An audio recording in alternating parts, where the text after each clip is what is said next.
آخری گروپ شروع ہو رہا ہے. آخری منزل تو سورہ قاف سے شروع ہوئی تھی. چھٹا گروپ مکی اور مدنی صورتوں کا یہاں ختم ہو گیا. 7 صورتیں حسین ترین صورتیں قرآن کی. وہ پہلی 7 صورتیں تھیں: سورہ قاف، سورہ ذاریات، سورہ طور، سورہ نجم، سورہ قمر، سورہ رحمان، عروس القرآن، پھر سورہ واقعہ.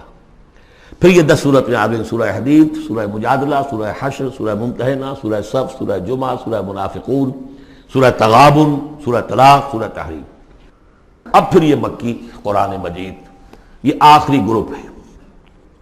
اس میں بھی پہلی 6 صورتیں جو ہیں وہ 3 کے سب گروپس کی شکل میں ہیں. سورہ ملک بڑی، جیسے سورہ قاف وہاں تھی اسی مقام پر یہاں سورہ ملک ہے. بہت جامع اس کی تاثیر، اور یہ بہت حضور کو عزیز تھی. آپ کی یہ معمولات میں سے تھا، رات کو سوتے ہوئے آپ سورہ ملک پڑھا کرتے تھے اور اس کی آپ نے تلقین کی ہے. بسم اللہ الرحمن الرحیم. تبارک الذی بیدہ الملک وہو علی کل شیء قدیر. بڑی بابرکت ہے وہ ہستی جس کے ہاتھ میں ہے بادشاہی، راج اس کا ہے. یہ ہے دین کا سیاسی پہلو. پوری کائنات پر اس کا راج چل رہا ہے. دنیا میں بغاوت ہے. کیوں ہے؟ وہ اپنے ایمان کے دعوے داروں کا امتحان لینا چاہتا ہے بس. ورنہ سورج، چاند، گیلیکسیز، پوری کائنات اور خود ہمارے جسم کا ایک ذرہ اس کے قانون کا پابند ہے، تابع ہے. ہمارا جسم ہمارے اختیار میں کہاں ہے؟ میں تنگ آ جاتا ہوں، 2 دن ہوتے ہیں یہاں سے تو طبیعت خراب ہو جاتی ہے، جب تک کہ پھر وقت لگتا ہے کینچی لے کر بیٹھتا ہوں. اگر میں چاہوں کہ یہاں بال نہ آئے، میرا جسم ہے، میرا تو اختیار نہیں، وہ تو آئیں گے. تو ہمارا جسم بھی جہاں تک اس کی فزیولوجی کا تعلق ہے، اس کی اناٹومی کا تعلق ہے، یہ سارا اللہ کے قانون کے تابع، میرے تابع تو نہیں. میں چاہوں میرا دل ذرا رک جائے، جب چاہوں میں اس کو سٹارٹ کر دوں تو یہ تو نہیں ہوگا. جب بند ہوگا بند ہو جائے گا، میرے اختیار میں نہیں ہے. لیکن یہ کہ جو ہماری اختیاری زندگی ہے اس میں ہم نے طے کر لیا ہے کہ اللہ کی نہیں مانیں گے، اپنی مانیں گے، اپنی مانیں گے، اپنی بیویوں کی مانیں گے، اور جو بھی نظام ہے اس کے ساتھ وفاداری کریں گے، چاکری کریں گے، ان کی ملازمت کریں گے. ان کے رتھوں کے اندر ہم بیل بن کر جتیں گے تاکہ ہمیں عیش ملے، دنیا کے اندر ہمارے لیے مقامات ہوں، ہماری عیش. بس اللہ خیر صلی اللہ. تو یہ ہے اصل میں امتحان. ورنہ بادشاہی یہاں اب بھی اسی کی ہے.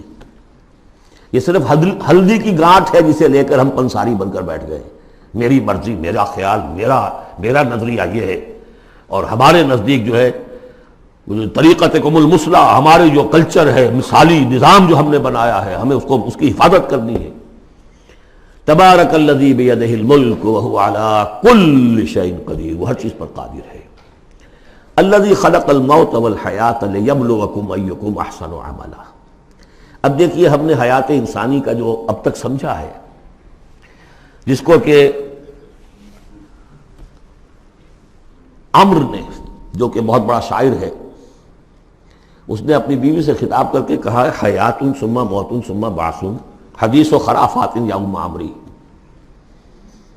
یہ کیا ہے؟ زندگی پھر موت پھر زندگی، یہ کیا سب حدیث و خرافات، معاذ اللہ. ہم نے بھی دیکھا پہلے کنتم امواتا فاحیاکم ثم یمیتکم ثم یحییکم ثم الیہ ترجعون. یہ وقفے کیوں ڈالے گئے؟ یہ موت کا وقفہ کیوں ڈال کر زندگی کا ایک حصہ نکال دیا علیحدہ؟ 30 40 50 60 سال یہ دنیا کی زندگی، پھر موت کا وقفہ. موت ایک زندگی کا وقفہ ہے، یعنی آگے بڑھیں گے دم لے کر. کیوں؟ اس کی حکمت بتائی جو ہم پڑھائیں سورہ واقعہ میں. قدرنا بینکم الموت، تمہاری ہی زندگی کا تسلسل ہے جس میں ہم نے ایک وقفہ موت کا ڈال دیا ہے. حیات لیبلوکم ایکم احسن عملا. یہ جو چنک علیحدہ کیا ہے یہ اس لیے کہ تمہاری آزمائش ہو، امتحان ہو، تمہیں جانچا جائے. وہ 3 گھنٹے کا امتحان ہوتا تھا جو دیتے تھے تم کبھی اسکولوں میں، اب یہ 30 برس کا سمجھ. اور واقعی 30 برس ہی ہوتے ہیں آدمی کے پاس. پہلی زندگی کے 20 25 برس ویسے گزر گئے، شعوری ابھی نہیں ہے. اور پھر ایک خاص عمر کے بعد جو ہے اعضاء ڈھیلے پڑ گئے، اور پھر یہ کہ لا یعلم من بعد علم شیئا. 30 نہیں ہوں گے، 40 مل جائیں گے آدمی کو. کام تو یہی ہوتا اس کی زندگی کا. لیکن اس لیے ہے لیبلوکم ایکم احسن عملا، تاکہ تمہیں جانچے پرکھے دیکھے تم میں سے کون ہے اچھے عمل کرنے والا. اب دیکھیے علامہ اقبال کی جو نظم ہے زندگی کے موضوع پر،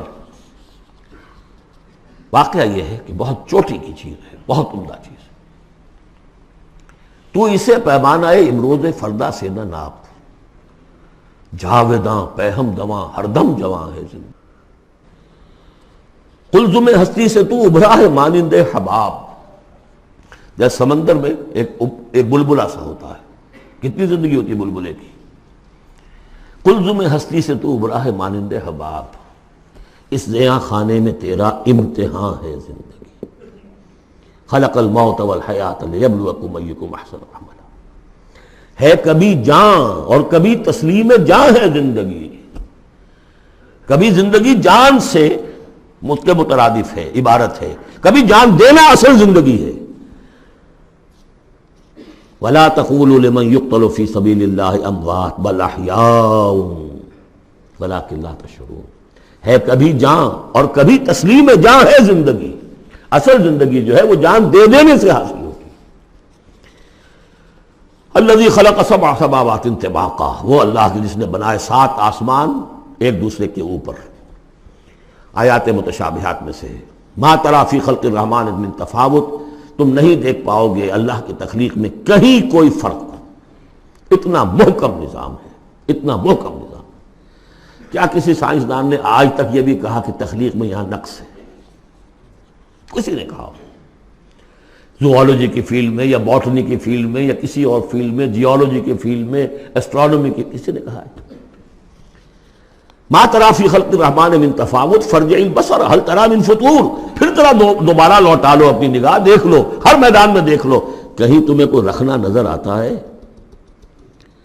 اگر یہ تخلیق کامل ہے تو کامل حقیقت میں کون ہے؟ اس کا خالق، اس کا باری، اس کا مصور۔ بس یہ نظر نہیں آتا۔ سائنسدان سب کچھ دیکھ رہے ہیں، ڈھونڈنے والا ستاروں کی گزرگاہوں کا اپنے افکار کی دنیا میں سفر کر نہ سکا۔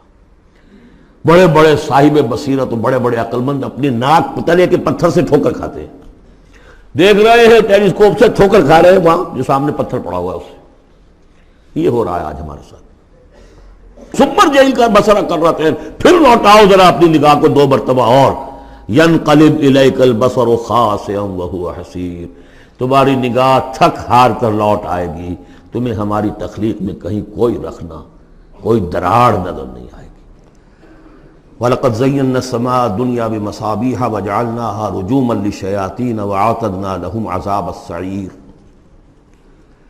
اور ہم نے سب سے قریبی آسمان کو سجا دیا ہے چراغوں سے، یعنی زمین سے جو قریب ترین آسمان ہے، پہلا آسمان، اور ان چراغوں کو ہم نے بنا دیا ہے رجوما للشیاطین، شیاطین جن جو ہیں وہ جو کوشش کرتے ہیں اس سے باہر نکل کر، اور وہ چاہتے ہیں کہ کچھ خبریں جو ہیں وہ فرشتوں سے چرا کر لے آئیں، تو ان کو کھدیڑنے کے لیے، ان کو اوپر سنگ باری کے لیے ہم نے یہ میزائلز رکھے ہوئے ہیں۔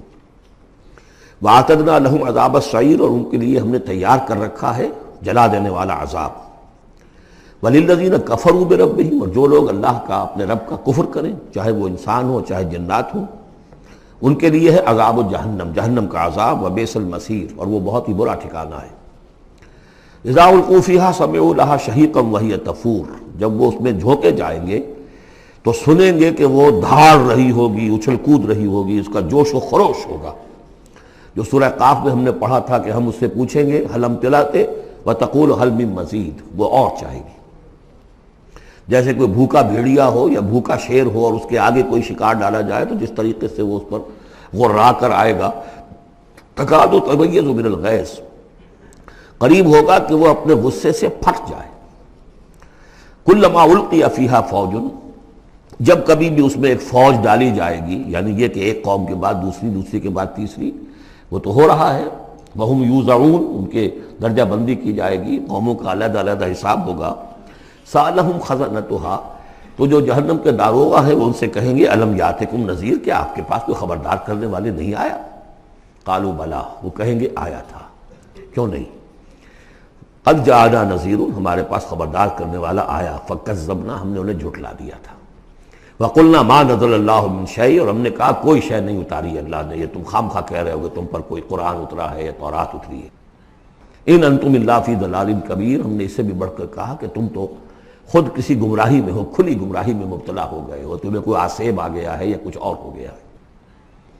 وقالوا لو كنا نسمع او نعقل، اور انہوں نے کہا یا وہ کہیں گے کہ اگر ہم سنتے اور سوچتے، غور کرتے، عقل سے کام لیتے، ما كنا فی اصحاب السعیر، تو ہم نہ ہوتے اس جہنم والوں میں سے۔ فاعترفوا بذنبہم، پس انہوں نے اپنے اصل گناہ کا اعتراف کر لیا۔ یہ بہت اہم مقام ہے۔ اصل گناہ کیا تھا کہ ہم نے ان کی بات سنی نہیں، سنی تو انسنی کر دی، اس پر غور نہیں کیا۔ اس لیے کہ ہم یہ آج پڑھ چکے ہیں، ان السمع والبصر والفؤاد کل اولئک کان عنہ مسئولا۔ اللہ نے تمہیں یہ فیکلٹیز دی ہیں تو اس لیے کہ استعمال کرو۔ ہم نے بند کر کے رکھ چھوڑی ہے۔ ہماری ریت ہے، ہماری آباء و اجداد کی رسمیں ہیں، ہماری برادری کے یہ رواج ہیں، ہم اتنے عرصے سے ایک جماعت میں ہیں، اس جماعت کا یہ چلن ہے، جو بھی ہے، اس فرقے میں ہے، اس فرقے کا یہ معاملہ ہے۔ یہ ساری چیزیں جو ہے کہ نہ سوچنا، نہ غور کرنا، نہ سننا۔ فاعترفوا بذنبہم، اصل گناہ یہ ہے ان کا۔ فسحقا لاصحاب السعیر، تو اب دفع ہو جائیں، یہ دھکارے جائیں یہ لوگ کہ جو جہنمی ہیں۔ اس کے برعکس ان الذین یخشون ربہم بالغیب، وہ لوگ کہ جو اپنے رب سے ڈرتے رہے غیب میں، لہم مغفرۃ واجر کبیر، ان کے لیے مغفرت بھی ہے اور بہت بڑا اجر بھی ہے۔ واسروا قولکم او اجہروا بہ، اور دیکھو چاہے تم اپنے قول کو چھپا کر بیان کرو یا بلند آوازی سے بیان کرو۔ انہ علیم بذات الصدور، وہ تو اس سے بھی واقف ہے جو تمہارے سینوں کے اندر مضمر ہے اور پنہاں ہے۔ الا یعلم من خلق، بڑی اہم آیت ہے یہ وہ حصے ہیں قرآن کے یہ کہ جن کو اس طریقے سے ازبر ہونا چاہیے اگر بات کرنا چاہتے ہیں، آپ دین کی وہ خدمت کرنا چاہتے ہیں۔ کیا وہی نہ جانے گا جس نے پیدا کیا؟ ایک ایسی بات ہے کہ جس کا کوئی انکار کر ہی نہیں سکتا۔ گھڑی بنانے والے کو تو معلوم ہے میں نے اس میں کیا کیا پرزے رکھے ہوئے ہیں، مجھے نہیں معلوم، میں اس کا استعمال تو کر رہا ہوں، مجھے بتا دیا یہ بٹن دبا دیں یہ آن ہو جائے گا، لیکن یہ کہ جس نے بنایا ہے کیا اس سے چھپی ہوئی کوئی چیز ہے؟ الا یعلم من خلق وهو اللطیف الخبیر، اور وہ تو بہت باریک بین ہے، ہر شے کی خبر رکھتا ہے۔ هو الذی جعل لکم الارض ذلولا، اسی نے تمہارے لیے زمین کو بنا دیا ہے پست، تابع حکم، تمہارے قدموں میں بچھی ہوئی ہے غریب، جتنا چاہتے ہو اس کو تو رونتے ہو، پامال کرتے ہو۔ فمشوا فی مناکبہا، چلو پھرو اس کے کندھوں کے مابین، گویا کہ یہ بھی کوئی بہت بڑا ہاتھی ہو، اس کے کندھوں کے مابین اتنی جگہ ہے، چل پھر رہے ہیں۔ جیسے چیونٹی کسی ہاتھی کے کندھوں کے درمیان چل رہی ہو تو وہ تو سمجھتی ہوگی کہ فٹ بال کا میچ کھیلنے کی جگہ مجھے مل گئی ہے۔ تو یہی حال ہمارا ہے، ہم جسے بہت وسیع سمجھتے ہیں کیا وہ کچھ بھی نہیں۔ فمشوا فی مناکبہا وکلوا من رزقہ، اور اسی کے رزق میں سے کھاؤ پیو، اسی زمین میں سے تمہارا رزق بھی برآمد ہو جائے گا۔ وإلیہ النشور، یہ یاد رکھو کہ پھر اللہ ہی کی طرف اٹھ جانا ہے، جی اٹھنا ہے۔ آمنتم من فی السماء ان یخسف بکم الارض فاذا ہی تمور، کیا تمہیں کوئی خوف نہیں رہا؟ بالکل تم نچنت ہو گئے ہو اس آسمان والے سے جو آسمان میں ہے کہ وہ کہیں تمہیں زمین میں خسف نہ کر دے، دھسا نہ دے۔ فاذا ہی تمور، جبکہ وہ لرزے، زلزلہ آئے، شق ہو جائے اور تم چلے جاؤ۔ ام امنتم من فی السماء ان یرسل علیکم حاصبا، کیا تمہیں کوئی ڈر نہیں رہا کہ اللہ تعالیٰ جو ہے وہ آسمان والا تم پر بھیج دے کوئی ایسا جھکڑ تیز آندھی جس میں پتھر چلے آ رہے جو بلٹس کا کام کرے اور میزائلز کا کام کرے۔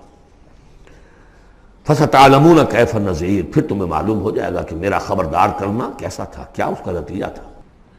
وَلَقَدْ كَذَّبَ الَّذِينَ مِن قَبْلِهِمْ، اور یقیناً جو ان سے پہلے تھے انہوں نے بھی جھٹلایا تھا۔ فَكَيْفَ كَانَ نَكِيرٌ، تو کیسا ہوا میرا ان کو پکڑنا اور میرا عذاب۔ اولم یروا الی الطیر فوقہم، کیا یہ دیکھتے نہیں پرندوں کو جو ان کے اوپر ہیں؟ صافات و یقبضن، کبھی انہوں نے اپنے پر پھیلائے ہوتے ہیں، کبھی ان کو سکیڑ لیتے ہیں۔ ما یمسکہن الا الرحمن، نہیں روکے ہوئے انہیں اس فضا کے اندر مگر رحمان۔ انہ بکل شیء بصیر، یقیناً وہ ہر چیز کو دیکھ رہا ہے۔ یعنی جو قانون طبیعی ہے جس کے تحت وہ چل رہا ہے وہ تو اللہ کا بنایا ہوا ہے۔ امن ھذا الذی هو جند لکم ینصرکم من دون الرحمن، بھلا وہ کون ہے جو تمہارا لشکر بن جائے اور تمہاری مدد کرے رحمان کے مقابلے میں؟ ان الکافرون الا فی غرور، نہیں ہے یہ کافر مگر دھوکے میں آ گئے، بہکاوے میں آ گئے۔ امن ھذا الذی یرزقکم من امسک رزقا، پھر بھلا کون ہے وہ جو تمہیں رزق دے سکے اگر اللہ اپنے رزق کے خزانوں کو روک لے؟ بل لجوا فی عتو و نفور، نہیں یہ لوگ اپنی شرارت میں اور نفرت میں بہت آگے بڑھ گئے۔ افمن یمشی مکبا، یہ آیت بہت اہم ہے حکمت قرآن کے اعتبار سے، فلسفے کے اعتبار سے۔ افمن یمشی مکبا علی وجہہ اہدی امن یمشی سویا علی صراط مستقیم، دو انسانوں کا تصور کرو، ایک شخص وہ ہے کہ جو اوندھے منہ پیٹ کے بل گھسٹ رہا ہے، ایک وہ جو سیدھا کھڑا ہے، سیدھے راستے پر چل رہا ہے۔ کون ہوگا زیادہ ہدایت پر؟ اس میں نقشہ کھینچ دیا گیا ہے، جو لوگ حیوانی سطح پر زندگی بسر کر رہے ہیں صرف انسٹنکٹس کی وجہ سے زندہ ہیں، پیٹ معاشی جدوجہد اسی کے لیے زندہ ہیں، گھسٹ رہے ہیں اسی میں۔ وہ اس اوندھے پڑے وہ انسان کے مانند نہیں جنہیں آگے کا کچھ پتہ نہیں، آگے کہاں جانا ہے، وہ تو ان کے انسٹنکٹس انہیں چلا رہے ہیں، بالکل اینیمل لیول کے اوپر زندگی گزار رہے ہیں، اوندھے منہ۔ انہیں کیا نظر آئے گا راستہ کون سا ہے، کدھر جانا ہے؟ ایک شخص کھڑا ہے سیدھا، اپنی منزل اس نے معین کر لی ہے۔ یہ بالکل وہی فلسفہ ہے جو سورہ حج میں آ چکا ہے۔ انسان حقیقت میں وہی انسان ہے جس نے اپنا کوئی آدرش، کوئی نصب العین، کوئی مقصد، کوئی آئیڈیل زندگی میں بغیر کسی نصب العین کی زندگی گزار رہا ہے۔ ہی از این اینیمل۔ اولئک کالانعام بل ھم اضل۔ حیوانات جو ہیں یہ چوپائے، ان کی زندگی کا کوئی مقصد نہیں ہے، وہ تو اللہ نے ہمارے کام کے لیے پیدا کر دی۔ آپ لوگ کاٹوں گوشت کھائیں اور ان کی چڑوں سے جوتیاں بنائیں اور جی رہے ہیں وہ خالص انسٹنکٹس کے اوپر، ان کی جبلتیں ہیں، صرف جبلت کے تحت ہیں۔ انسان صرف حیوان نہیں ہے، اس میں کچھ اور ہے، اور اس کے لیے کوئی آئیڈیل۔ ضعف الطالب والمطلوب، جتنا اونچا آئیڈیل ہوگا اتنا ہی اونچا انسان جائے گا، لیکن جس کا کوئی سرے سے آئیڈیل نہیں وہ نرا حیوان ہے۔ آخر چوپائے بھی تو اسی طرح چلتے ہیں نا۔ افمن یمشی مکبا علی وجہہ اہدی امن یمشی سویا علی صراط مستقیم۔ سیدھا راستہ اور اس کی منزل معین ہے، مجھے ادھر جانا ہے۔ دنیا میں ہماری منزل اقامت دین، حقیقت میں زندگی کی منزل آخرت، رضائے الہی کا حصول۔ قل هو الذی انشأکم وجعل لکم السمع والابصار والافئدہ، کہہ دیجئے وہی ہے جس نے تمہیں انشاء، اٹھانا، تمہیں بنایا، بڑھایا، وجعل لکم السمع والابصار والافئدہ، تمہیں کان دیے، آنکھیں دی اور دل دیے یا عقل دی۔ عام طور پر قرآن میں سمع پہلے کیوں آتا ہے اور بصار بعد میں کیوں آتا ہے؟ انسانی علم کا جب آپ جائزہ لیں گے تو اس میں پہلا حصہ ہوتا ہے جو پہلی نسلوں نے علم حاصل کیا ہوا ہے، اس کو آپ اخذ کرتے ہیں اپنی سماعت سے۔ آپ سنتے ہیں، کلاس میں لیکچر ہو رہا ہے، پروفیسر لیکچر دے رہا ہے، جو کچھ ہوا ہے پہلے وہ آپ نے پچھلی نسلوں کا جو بھی ذخیرہ معلومات ہے وہ جمع کیا، اب آپ نے آبزرو کیا، کچھ اور معلومات حاصل کی، کچھ نئی حقیقتیں آپ پر منکشف ہوئیں، اور پھر آپ نے اس کو جوڑا، ایک قدم آگے گئے۔ ان السمع والبصر والفؤاد کل اولئک کان عنہ مسئولا قلیلا ما تشکرون، بہت کم ہی شکر ہے جو تم کرتے ہو۔ قل هو الذی ذرأکم فی الارض والیہ تحشرون، کہہ دیجئے اسی نے تمہیں پھیلا دیا ہے زمین میں اور اسی کی طرف تم اکٹھے کر دیے جاؤ گے، جمع کر دیے جاؤ گے۔ وَيَقُولُونَ مَتَىٰ هَٰذَا الْوَعْدُ إِن كُنتُمْ صَادِقِينَ، وہ کہتے کب ہوگا یہ وعدہ، کب پورا ہوگا، اگر تم سچے ہو تو بتاؤ۔ قُلْ إِنَّمَا الْعِلْمُ عِندَ اللَّهِ، کہہ دیجئے کہ اس کا علم اللہ کے پاس ہے۔ آخرت کب آئے گی؟ وَاللَّهُ عِندَهُ عِلْمُ السَّاعَةِ، اللہ ہی کے پاس اس کا علم ہے۔ وَإِنَّمَا أَنَا نَذِيرٌ مُّبِينٌ، اور میں تو بس صرف ایک واضح اور صاف صاف ڈرا دینے والا ہوں، اس کے سوا میری ذمہ داری کوئی نہیں۔ فَلَمَّا رَأَوْهُ زُلْفَةً، پھر جب وہ دیکھیں گے اس کو قریب آ گئی، سیئت وجوہ الذین کفروا، تو ان کے چہروں کے حلیے بگڑ جائیں گے، برے ہو جائیں گے ان کے چہرے، ان کافروں کے۔ وقیل ھذا الذی کنتم بہ تدعون، اور کہا جائے گا یہ ہے وہ جس کو تم مطالبہ کرتے تھے کہ لاؤ اور لے آؤ جلدی سے۔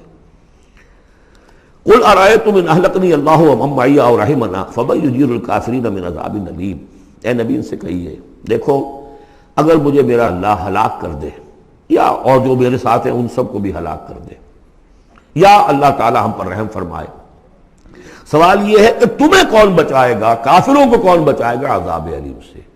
ہمارا جو بھی ہو ہم ناکام رہ جائیں، تمہارے نزدیک ناکام ہو گئے، ہمارے نزدیک تو کوئی ناکامی ہے ہی نہیں۔ حل تربصون بنا الا احدی الحسنیین، دو اعلیٰ صورتیں ہیں، ان میں سے تیسری کوئی صورت ہے ہی نہیں۔ یا ہمارا رب ہمیں سب کو جام شہادت نوش کروا دے، کامیابی کامیابی، سب سے بڑی کامیابی تو یہی ہے، اور کامیاب ہو کر اگر واپس آ گئے تو تم بھی کہو گے کہ کامیاب ہے۔ لیکن تم سوچو کہ کافروں کو کون بچائے گا دردناک عذاب سے؟ قل هو الرحمن آمنا به، کہہ دیجئے وہ رحمان ہے، اس پر ہم تو ایمان لا چکے ہیں، وعلیہ توکلنا، اور اسی پر ہمارا توکل۔ نوٹ کر لیجیے یہ صورتیں جو ہے بالکل ابتدائی زمانے کی صورتیں ہیں۔ ابھی سمجھیے کہ یہ ابتدائی رد و قضا ہے، جس کی آخری شکلیں وہ ہیں جو سورہ انعام اور سورہ اعراف اور سورہ یونس اور سورہ ہود میں ہم دیکھا ہے۔ فَسَتَعْلَمُونَ مَنْ هُوَ فِي ضَلَالٍ مُبِينٍ، تو عنقریب تمہیں معلوم ہو جائے گا کہ کھلی گمراہی میں کون تھا، ہم تھے یا تم تھے۔ قُلْ أَرَأَيْتُمْ إِنْ أَصْبَحَ مَاؤُكُمْ غَوْرًا، ذرا ایک بات پر اور غور کرو، اگر تمہارا یہ پانی جو زمین کا ہے وہ نیچے اتر جائے، کبھی کبھی ایک دم بہت جو ہے ایک الارم ہو جاتا ہے کہ پانی کی سطح نیچے جا رہی ہے، بارشیں کم ہوئی ہیں، پانی کی سطح نیچے جا رہی ہے، کہاں سے لائیں گے پانی؟ وہ تو پھر بھی ابھی ایک حد تک ہی نیچے جاتی ہے، یہ پانی اور نیچے چلا جائے۔ فَمَنْ يَأْتِيكُم مِّن مَّاءٍ مَّعِينٍ، کون ہے وہ جو لائے گا تمہارے پاس وہ پانی صاف نتھرا ہوا پانی؟